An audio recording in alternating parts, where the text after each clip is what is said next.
I used to be super skinny, scrawny, and insecure about my body, but over the past 2 years, I've consistently gained about a half pound per week, so 50 pounds of mostly muscle, and now I have an aesthetic, attractive, compliment getting physique. In this video, I'll break down everything I learned and know about developing an aesthetic, attractive physique. This video will be broken down into 4 sections. We'll start with diet, and then workouts, and then cardio and mindset. Let's get into it. Section 1, diet. The most important thing for diet and bulking up is this. If you want to build muscle and put on weight, you need to be eating like someone who wants to grow. So eat more, but there's a right and a wrong way to do this. On one hand of the spectrum, you can eat a bunch of like processed foods that are ultra palatable and just find a way to consume as many calories as you can. You've probably heard of this, just like a dirty bulk. And that works in the degree that you'll put on weight fast, but you'll also get like weird fat and just feel gross, right? Low energy, all the downsides and negative side effects of being overweight you'll experience because you're eating terribly. So what you should do is a clean bulk. This is where we're sticking to whole foods, right? Chicken, rice, potatoes, eggs, other meats, and fruits. And we eat as many calories from whole foods as we can. This is better than a dirty bulk because you're able to stay like lean for most of, or really all of the bulk, and you'll just be like a way healthier person. If you're trying to actually stay fit and healthy, this is absolutely the way to go. If you're trying to actually stay in shape and be healthy, this is absolutely the way to go by bulking up by eating as many single ingredient whole foods as you can. I'll give you an example. This is how I was eating when I was bulking. I'm still like trying to put on weight, so this is something I would still eat. This is going to be like 5 eggs and 2 chicken breasts, right? It's just a big plate of mostly protein and more food than I would normally eat. Which brings up another point of eating lots of protein. You know this if you're into fitness whatsoever, that we need to be eating protein if we want to like put on muscle. I aim for like 0.8 to 1 gram of protein per pound of body weight. So I'm like 180. I weigh 180 pounds. So I shoot for anywhere from like 150, 160 to 180 grams of protein. Also, another tip, when you're getting ready to like eat this big plate of food, because we're eating more than we want if we're bulking, try to eat fast. Not like sickly fast. We don't want to throw it up necessarily, but we definitely don't want to throw it up. But you want to be focused on eating the food. So here's a step-by-step guide that you can follow for your diet if you want to bulk up and put on weight and muscle. Step 1, for your meals, make yourself a large plate bigger than you normally eat, because we're trying to put on weight, of mostly meat and protein. This should also be pretty much 100% whole foods. You can also add some carbs in there, of course, because for me at least, carbs made me more hungry. Like I could be totally stuffed and then have one little bite of pasta and be ready to eat, like be able to eat more chicken or protein or whatever. Another tip I'll give you is to add like sauces or seasonings that make the food like ultra palatable. This will help you obviously eat more. The next step, step 2, is just to eat the food, and I'll give you some tips for this. The first one, and most important, is to eat fast. Not like sickly fast. Again, we don't want to throw it up, but we want to eat fast enough that when we're chewing this bite, our fork is already working on the next bite that we're going to eat. All right, we don't want to don't set your fork down. That's another point. Don't set your fork down while you're eating. It can like stay in your hand and you can like take a break if you really need to, but keep it in your hand and like ready to eat. The next tip I'll give you is to try and not think about the quantity of food you're eating. Try to disassociate from like the amount, the sheer volume of food you're consuming if you're really eating a lot of food, which you should be if you're trying to put on weight. But try and like disassociate your mind from the food. Like we're eating and we're focused on eating, but we're not focused on how much we're eating or like what we're eating. We're just, the fork's going and it's going in our mouth and it's going down and the fork's going until you're finished with your plate. There's a saying I like, which is you can't train like a beast and eat like a bird. So if you're trying to gain weight, you need to feed yourself to grow. That's it for the diet section. We'll move on to the workouts next. But if you're interested in building an aesthetic, attractive physique while growing your social life at the same time, I'm making a course about that right now, and that can be found in the description of this video. If you're serious about your fitness and your health and you want to grow your social life, this is for you. Again, that's linked in the description. Section 2, gym workouts. The key point that I want you to remember for this gym section is that we want to be training for shape, not just size, right? Specifically, we want something called the V taper, which is where your upper body, or your upper body, so like your chest, your shoulders across, you have really broad shoulders, and then a narrower waist so it looks like a V. You can think about this, like a good analogy I think is like the hourglass shape for women.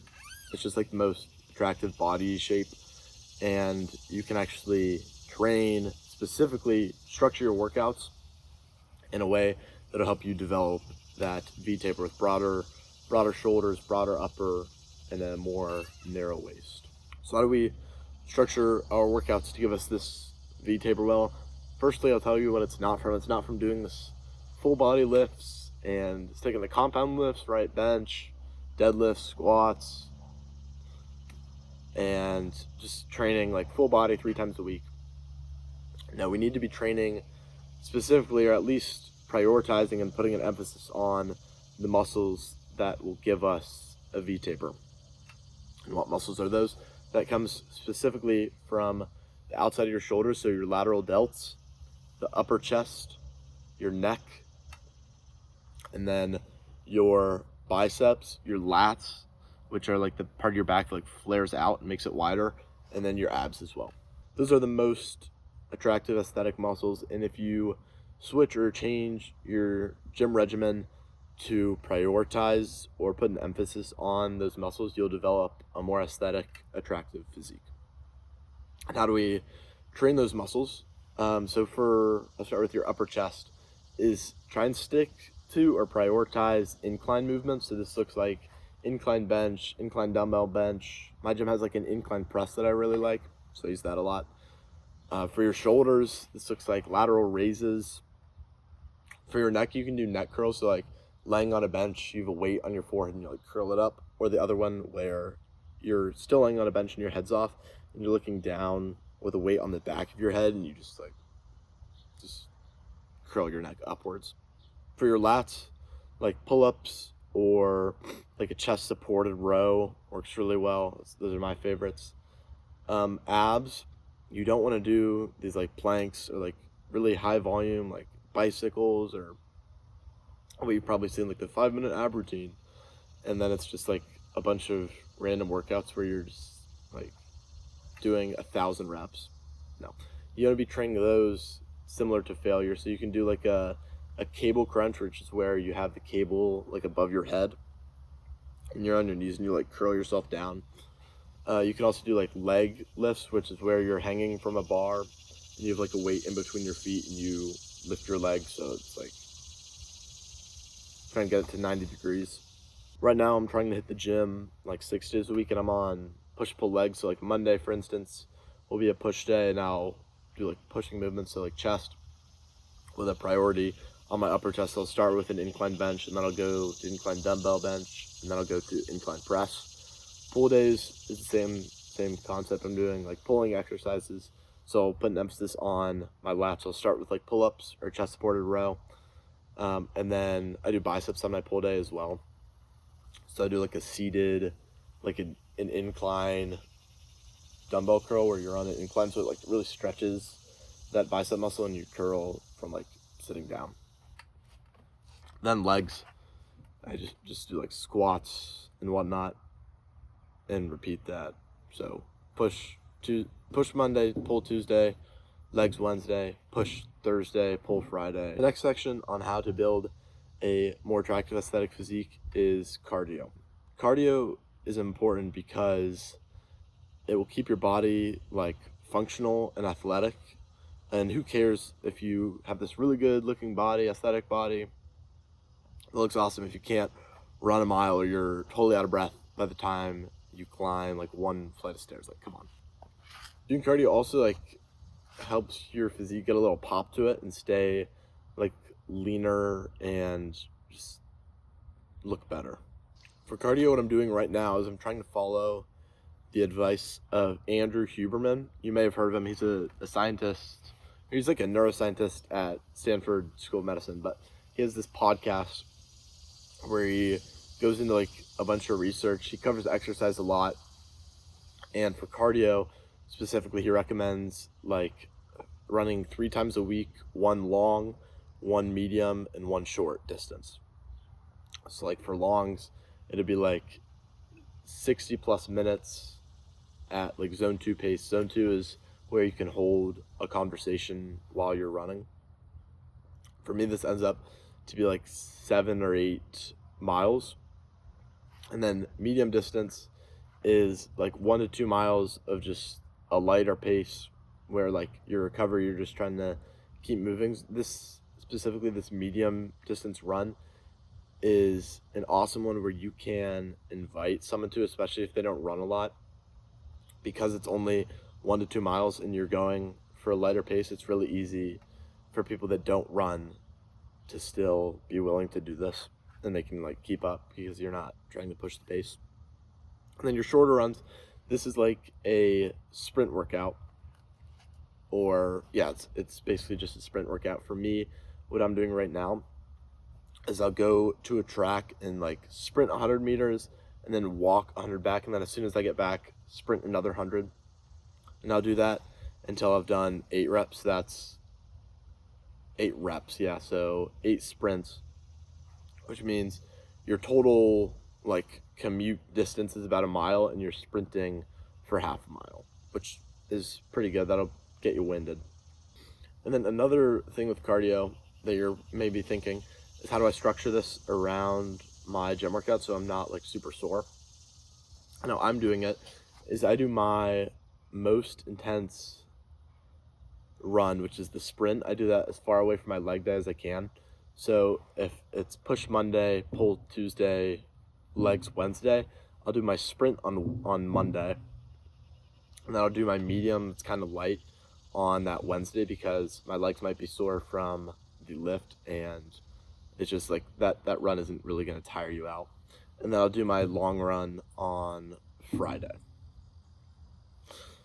Another step that I'm just thinking of as I talk is you want to make sure you're doing all these cardio. Any cardio you want to do really should be after your workout to continue to prioritize the gym and building that aesthetic body, because the gym is going to make you, or the gym's going to push that needle more and make the most progress to that good physique that you want.